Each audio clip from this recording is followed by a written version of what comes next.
Umabot sa 8 matataas na kalibre ng barilang isinuko sa mga otoridad ng 11 bayan sa Maguindanao del Sur.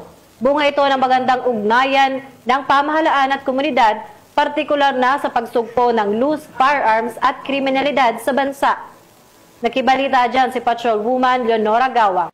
8 mataas na kalibre ng armas ang voluntaryong isinuko ng mga residente ng Gindolungan, Maguindanao del Sur sa ilalim ng Small Arms and Light Weapons Program, katuwang ang lokal na pamahalaan nito lamang ika-3 ng Nobyembre taong kasalukuyan.